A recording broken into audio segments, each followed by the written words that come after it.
ग्रामीणों और किसानों के लिए क्या रहा खास? कृषि क्षेत्र में क्रांति ला सकता है एआई। मछुआरों मछली पालकों के लिए बड़ा अवसर। जायद फसलों के बीजों पर बम्पर सब्सिडी दे रही यूपी सरकार। अब धान की पराली पर भी मिलेगा एमएसपी। मौसम वैज्ञानिक से जानेंगे मौसम का हाल। तो शुरू करते हैं गांव जंक्शन का वीकली बुलेटिन। नमस्कार, मैं हूं आपके साथ श्रेया सिंह। बुलेटिन की शुरुआत करते हैं वीकली हेडलाइंस के साथ। कृषि क्षेत्र में क्रांति ला सकता है एआई। पीएम मोदी ने कहा, लाखों जिंदगियां बदलने की क्षमता। मछुआरों मछली पालकों को लाभ दिलाने के लिए अभियान चलाएगी सरकार। राज्यों में लगेंगे कैंप। डिजिटल कृषि मिशन के तहत बनी 2 करोड़ से अधिक किसान आईडी। सरकार ने जारी किए आंकड़े। जायद फसलों के बीजों पर सब्सिडी दे रही यूपी सरकार। जानेंगे उड़द, मूंग और मक्का के बीजों का रेट। टमाटर किसानों के लिए सरकार का बड़ा फैसला। बाजार हस्तक्षेप योजना में किया बदलाव। सरकारी अनाज के भंडारण में हुई बढ़ोतरी। अब धान की पराली पर भी मिलेगा एमएसपी। संसदीय पैनल ने की सिफारिश। बुलेटिन की शुरुआत करते हैं हफ्ते की सबसे बड़ी खबर के साथ। कृषि क्षेत्र में बड़े बदलाव ला रहा एआई। आर्टिफिशियल इंटेलिजेंस ने कृषि क्षेत्र में क्रांति ला दी है। एआई के माध्यम से कृषि क्षेत्र में कई बदलाव आ रहे हैं और ये किसानों को स्मार्ट तरीके से खेती करने में मदद कर रहा है। भविष्य में आर्टिफिशियल इंटेलिजेंस कृषि को न केवल स्मार्ट और टिकाऊ बनाएगा, बल्कि इससे कई नई तकनीकी पहलुओं का भी उदय होगा। हाल ही में फ्रांस में आयोजित एआई एक्शन समिट को संबोधित करते हुए पीएम मोदी ने कहा, पूरी दुनिया में एआई तेजी से विकसित हो रहा है। एआई स्वास्थ्य, कृषि और अन्य क्षेत्रों के जरिए लाखों लोगों की जिंदगी को बदल सकता है। उधर दूसरी ओर कृषि मंत्री शिवराज सिंह चौहान ने भी लोकसभा में जानकारी दी कि सरकार विभिन्न कृषि योजनाओं के कार्यान्वयन को मजबूत करने के लिए एआई का उपयोग कर रही है। फसलों की सेहत, कीट निगरानी और फसल बीमा से लेकर पीएम किसान तक में एआई का इस्तेमाल हो रहा है। बता दें कि बजट 2025 में भी वित्त मंत्री ने एआई सेंटर ऑफ एक्सीलेंस की स्थापना की घोषणा की है। इसके लिए 500 करोड़ रुपए का बजट भी निर्धारित किया गया है। एक्सपर्ट से जानते हैं कि एआई से कृषि क्षेत्र में किस तरह के बदलाव आ रहे हैं। इससे कृषि का भविष्य क्या होगा? किसान एआई का उपयोग करके अपने पैदावार में वृद्धि कर सकते हैं। इसके अलावा किसान एआई का उपयोग करके समुचित संसाधनों का उपयोग कर सकते हैं। क्योंकि संसाधन सीमित है, इसलिए उसका समुचित उपयोग बहुत ही आवश्यक है। इसके अलावा समय समय पे फसलों में दी जाने वाली रासायनिक खाद और उर्वरक के बारे में जानकारी और समय समय पे फसलों में होने वाली बीमारियों के बारे में भी जानकारी ले सकते हैं। इसके साथ साथ मौसम के बारे में जानकारी, फसलों के बारे में पूर्वानुमान और इसके पैदावार से संबंधित आंकड़ों के बारे में भी एआई से उपयोग कर सकते हैं। एआई का उपयोग आज के समय में प्रिसीजन एग्रीकल्चर में भी हो रहा है, जो कि कृषि प्रबंधन की एक उन्नत तकनीक है। मछुआरों और मछली पालकों के लिए सुनहरा मौका। केंद्र सरकार 14 से 22 फरवरी के दौरान राष्ट्रीय मत्स्य डिजिटल प्लेटफॉर्म पर पंजीकरण अभियान चलाने जा रही है। इस अभियान का उद्देश्य मछुआरों, मत्स्य किसानों, विक्रेताओं, प्रोसेसर्स और कुटीर उद्योगों को पंजीकृत कर सरकारी योजनाओं का लाभ दिलाना है। योजना के तहत देश भर के प्रमुख मत्स्य हॉटस्पॉट्स और संभावित क्षेत्रों में कैंप का आयोजन होगा। मछली पालक अपने जिले में लगाए गए कैंप में जाकर पंजीकरण करवा सकते हैं। योजना के तहत पंजीकृत होने पर उन्हें सरकारी योजनाओं और वित्तीय लाभों तक सीधी पहुंच मिलेगी। जानते हैं अभियान के क्या लाभ हैं। योजना के तहत किसानों को क्रेडिट सुविधा दी जाएगी, जल कृषि बीमा की सुविधा मिलेगी, परफॉर्मेंस ग्रांट मिलेगा, मत्स्य सहकारी समितियों को मजबूती मिलेगी, ट्रेनिंग और क्षमता निर्माण होगा। बढ़ते हैं अगली खबर की ओर। किसानों को मिली नई पहचान। डिजिटल कृषि मिशन के तहत 2 करोड़ से अधिक किसान आईडी बनाई गई हैं। राज्यों की किसान रजिस्ट्री में महिला किसानों सहित सभी भूमिधारक किसान शामिल हैं। कृषि राज्य मंत्री रामनाथ ठाकुर ने संसद में ये जानकारी दी है। यूपी में सबसे अधिक किसान आईडी बनाई गई हैं। रामनाथ ठाकुर ने लोकसभा में लिखित जवाब में बताया कि कुल 2,05,26,912 किसान आईडी बनाई गई हैं। इनमें उत्तर प्रदेश से 1.2 करोड़ किसान आईडी, मध्य प्रदेश से 41.87 लाख आईडी, गुजरात से 36.36 लाख, महाराष्ट्र से 22.54 लाख, असम से 1.42 लाख, राजस्थान से 75,593, छत्तीसगढ़ से 14,343, उड़ीसा से 9,843, तमिलनाडु से 3,054, आंध्र प्रदेश से 424 और बिहार से 19 आईडी बनाई गई हैं।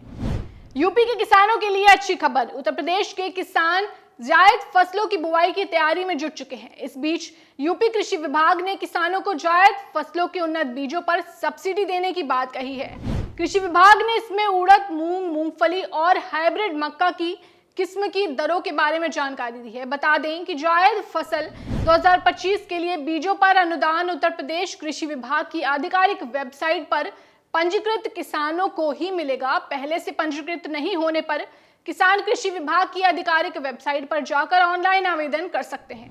टमाटर किसानों के लिए राहत की खबर, टमाटर का इस बार बम्पर उत्पादन हुआ है। इसके चलते कीमतों में काफी गिरावट आई है। आलम यह है कि कई राज्यों में किसानों को 3 से 5 रुपए किलोग्राम के हिसाब से ही टमाटर बेचना पड़ रहा है। इसके चलते किसानों को भारी नुकसान हुआ है। किसानों की इस समस्या के लिए केंद्र सरकार ने बड़ा कदम उठाया है। सरकार ने बाजार हस्तक्षेप योजना यानी मार्केट इंटरवेंशन स्कीम में बदलाव करते हुए परिवहन घटक को लागू करने का निर्णय लिया है। MIS के तहत फसलों की खरीद सीमा को 20% से बढ़ाकर 25% कर दिया गया है। जानते हैं कि योजना में क्या बदलाव किए गए हैं। MIS को PM आशा की व्यापक योजना का एक घटक बनाया गया है। बाजार मूल्य में न्यूनतम 10% की कमी होने पर ही SIS लागू किया जाएगा। फसलों के भंडारण और परिवहन में होने वाली परिचालन लागत की प्रतिपूर्ति की जाएगी।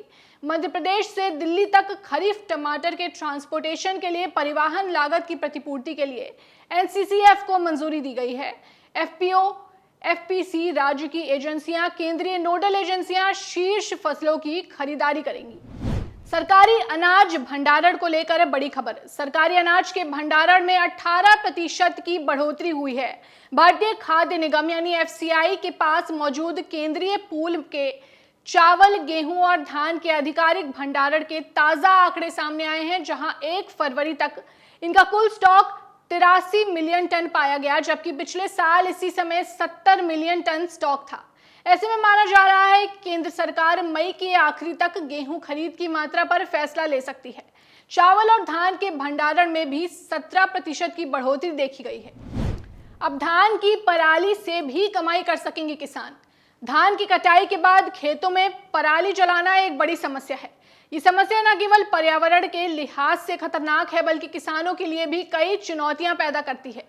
इसी को ध्यान में रखकर एक संसदीय स्थायी समिति ने पराली जलाने को रोकने के लिए धान के अवशेषों के लिए MSP शुरू करने की सिफारिश की है।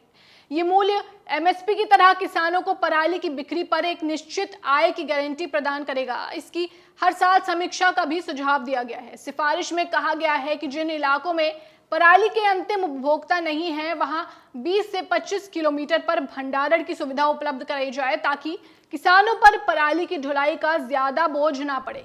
समिति ने यह भी कहा है कि अगर कोई किसान दोबारा पराली जलाने का दोषी नहीं पाया जाता है, तो वो एक निश्चित समय के बाद अपना नाम रेड एंट्री से हटवा सकता है। दक्षिण भारत की पंचायतों का काम दमदार, यूपी ने भी लगाई बड़ी छलांग। पंचायतों के बेहतर कामकाज और पंचायती राज संस्थाओं के सशक्तिकरण के मामले में दक्षिण भारत की स्थिति बेहतर बनी हुई है। वहीं यूपी ने भी पंचायतों को सशक्त और जवाबदेह बनाने के मामले में लंबी छलांग लगाई है। 10 साल में यूपी 17वें स्थान से 5वें स्थान पर पहुंच गया है। ओवरऑल रैंकिंग में कर्नाटक पहले, केरल दूसरे, तमिलनाडु तीसरे तो महाराष्ट्र चौथे स्थान पर है। लगभग 10 वर्षों के बाद यह रिपोर्ट केंद्रीय राज्य मंत्री SP सिंह बघेल ने जारी की है। चलिए अब बात मौसम के हाल पर। अगले 5 दिन में मौसम शुष्क रहेगा और 19 तारीख को सुबह या शाम को हल्का बारिश या बूंदाबांदी होने का संभावना है और इस सप्ताह में तापमान बढ़ने का संभावना है। इसलिए सभी किसान भाइयों को अनुरोध है कि आप मिट्टी में मॉइस्चर की या नमी की देख लो, नमी देखना चाहिए और उसी के हिसाब से आवश्यक अनुसार हल्की सिंचाई देने की संभावना देना चाहिए, पर्टिकुलरली सब्जियों के लिए। अभी सरसों की फसल में चेपा के आक्रमण की निगरानी करें, ये मौसम उसके लिए ज्यादा आक्रमण होने का संभावना है और इस कीड़ के नियंत्रण करना जरूरी है। और ये देखना चाहिए सब्जियों और सरसों में। और गर्मी के मौसम वाली मूली इत्यादि का सीधी बुवाई करने का समय है, और क्योंकि तापमान अनुकूल है और इसका अंकुरण के लिए जो तापमान चाहिए वो अभी है। और किसान लोग अपना उन्नत बीजों कहाँ मिल रहा है उसी के हिसाब से इसका भी करना शुरू करें। और ये टमाटर, मिर्च, कद्दू वर्गीय सब्जियों का तैयारी जो नर्सरी में किया है उसी का रोपाई भी अभी तुरंत कर सकते हैं। वीकली बुलेटिन में फिलहाल बस इतना ही। अगले हफ्ते शनिवार शाम 4 बजे हम फिर हाजिर होंगे ग्रामीणों, किसानों और महिलाओं के सरोकार से जुड़ी खबरों के साथ। तब तक के लिए बने रहिए गांव जंक्शन के साथ। नमस्कार।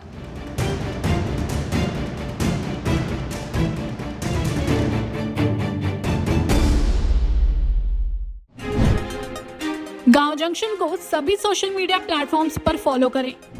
व्हाट्सएप चैनल और जीमेल आईडी पर भी संपर्क साध सकते हैं।